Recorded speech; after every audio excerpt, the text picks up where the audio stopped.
recording there. Follow directions.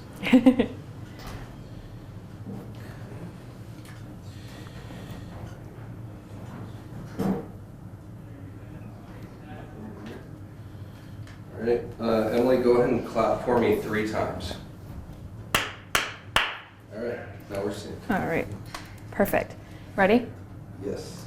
All right, just to start off, why don't you tell me a little bit about kind of what brought you here and how you're here now? So we're on our 20 county tour, which we started this week. So this will be the 8th county that we've been to, and we'll continue to do that through the rest of this week, and then we'll continue other campaign activities mixed in with congressional activities. Yeah, definitely. Now let's talk about some of the big topics that are facing voters this year. Obviously, inflation has been hitting Iowans very hard. What would you do to help the people of Iowa and the U.S. to kind of help that inflation? Well, certainly inflation is the #1 topic I hear when I'm out visiting with people and visiting with people throughout the district. So whether it's the price of gasoline, the price of food, rent is going up, price of prescription drugs, all of those things are affecting Iowa, and we know that this is a direct result of the Biden's administration overspending. They started off last year in March with a $1.9 trillion COVID relief bill. It wasn't temporary, it wasn't targeted, and has led to inflation. And inflation has skyrocketed since the time the president's been inaugurated. So part of this is overspending, and then part of that is what happened with the oil and gas industry, with canceling the Keystone Pipeline, not having auctions on federal lands, and basically reducing the supply, constraining the supply of energy. And that's led to higher prices both at the gas pump and for food. So one of the first things we can do is to stop the overspending in Congress and then open up the supply for oil and gas. And that means energy independence in the United States and getting us back on that pathway where we're producing as much oil and gas as we were prior to the pandemic. And we know that we can even produce beyond that, which would be helpful to Europe if we were to produce more oil and gas and export to Europe. Yeah, absolutely. And obviously abortion is another big topic. Can you talk a little bit on your stance on that? I don't hear much about abortion on the campaign trail, but people in this area know me very well. I'm pro-life with exceptions for rape, incest, and life of the mother.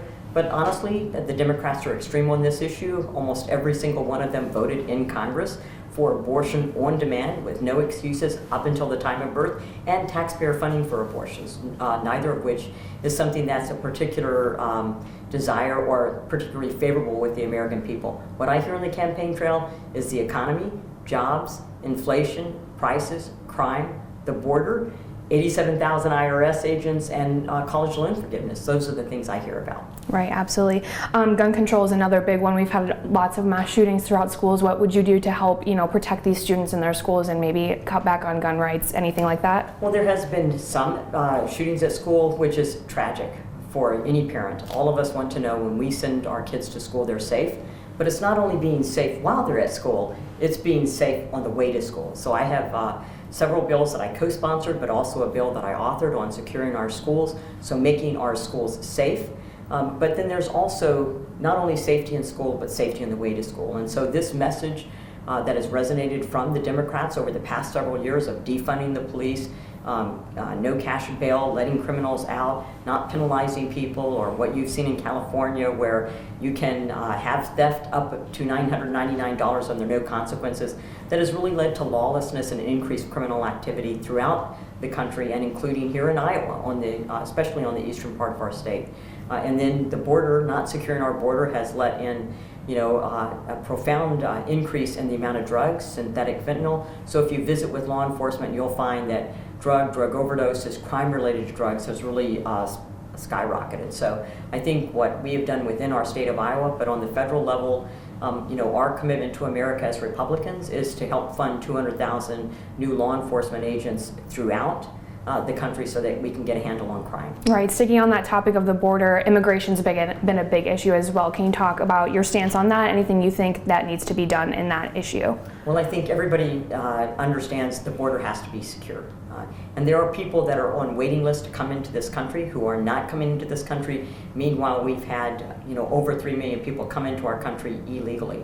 The Border Patrol agents, their morale is low. They're having trouble with recruitment and retention of agents because they're processing people rather than patrolling the border and interdicting drugs. So we know it's not only people, but it's also people on the terror watch list. It's also the cartels and the gangs who have increased their power and influence in the region. And then it's also the amount of drugs that are coming across, especially synthetic fentanyl. So I think we know that we need the border wall, and not only the barrier, but all of the technology that comes with the barrier. And when you talk to the Customs and Border Protection agents, they will tell you they need the technology as well as the barrier.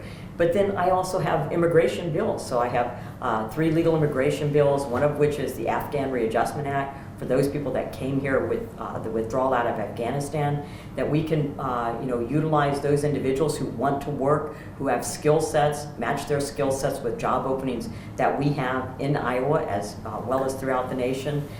For those individuals who are here legally on their parents' visa, it's the American Children's Act, which has been incorporated into the National Defense Authorization Act and passed through the House to keep those young people here who have been here legally on their parents' status, and also for the State Department not to waste 125,000 unused visas to roll those over to the next year, because as we said, we have a huge line of people who want to come to this country legally, and we ought to be able to process them through. But it takes way too long to become a citizen of this country and to get legal status when people come here legally. Absolutely.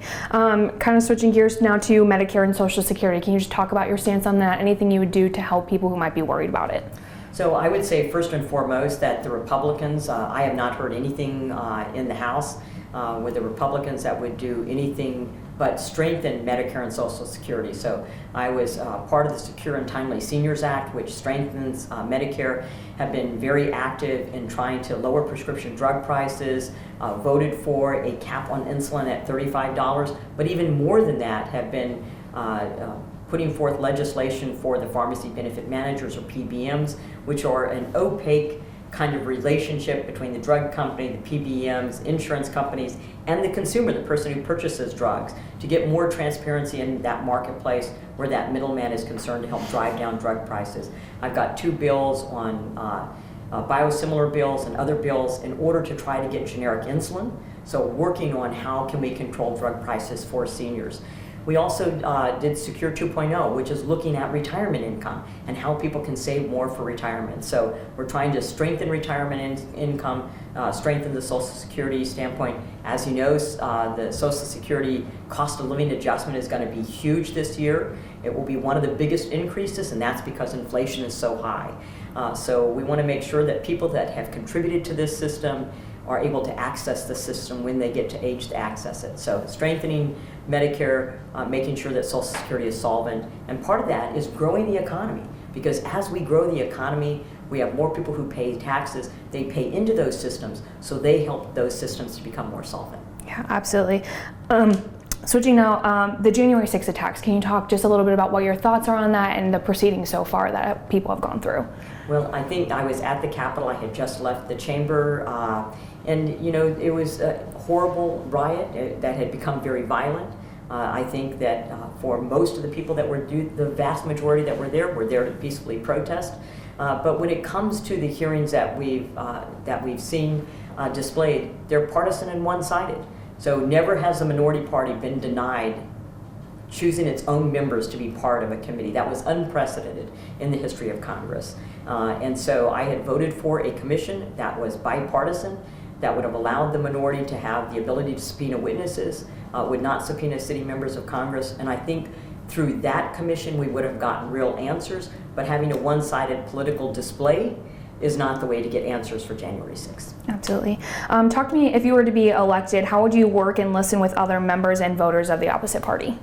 Well, it's interesting you ask that, because if I am reelected, I'll continue to do what I've done, which is I've been a bipartisan member of Congress. I've passed 13 bills. 5 of them have been signed at the White House, and I was there for the bill signing. So I'm known to listen, to pay attention, to respect members on both sides of the aisle, and I'm there to execute and get things done. So I've been able to take the things I've heard in district, the problems people have had, and actually execute on solving those problems. And I will continue to do that. as a member of Congress, I think the biggest thing is to people remember the golden rule: treat others how you want to be treated. Yeah, absolutely. What do you think a representative for the 1st District of Iowa needs to do to get the job done? I think you got to pay attention. You have to be in the district. You have to listen, make yourself available, talk with individuals, businesses, but also talk with elected leaders, regardless of what party they are, so that you can take their concerns to Washington, D.C. We know that we want to continue to make Iowa the best place to live, work, raise a family, and play, and we certainly have the affinity to do that, whether it's in our recreational sector, our agricultural sector, our manufacturing sector, and here we're in Iowa City today, our educational sector. So we want to make Iowa the shining star that those of us who live here think it is. Yeah, absolutely. What made you want to run again to continue for your seat in office? I think when you're in the minority and you can pass 13 bills, when you're able to deliver to the constituents of that district, whether it's a passport, a visa, a tax refund that they have been waiting for over a year, when you're able to do those things and serve people to address their problems and issues. Even today I just got a letter about someone that we had helped, or a veteran that we've been able to get into mental health services. Those things are very gratifying. You know that you're there to serve people, and when you get that feedback from people that you're helping, you know that you're a member of Congress who is there to serve, there to be attentive to people's needs, there to put forward policies that make their state better and also makes our nation better. Absolutely. Final question here. What would be the first thing you'd like to see put into action if you were elected? I think if I'm reelected, the first thing that we do is, among other things, but energy independence. I think it's one of the things that we can do to drive down prices for people, to really help people to put more money back into their pocket. And then along with that is to tackle the doubling of the IRS and 87,000 IRS agents who are going to be going after people who make under $75,000 a year. People are very concerned about that issue, and I think we need to be responsive to their concerns. Yeah. Is there anything else you want to leave voters with? I would say that in the 20 months that I've been in office, I've been available, I've been accessible, I've traveled the district extensively. We have had reports and feedback from people that we are very timely in our constituent services. We've passed in a minority 13 bills, and that I'd like to continue to do the work to serve the people of Iowa. And I'm very honored and humbled to be able to serve them. Thank you so much for your time. I appreciate it. Thank you. It's my pleasure, Emily. Nice to meet you. Thank you.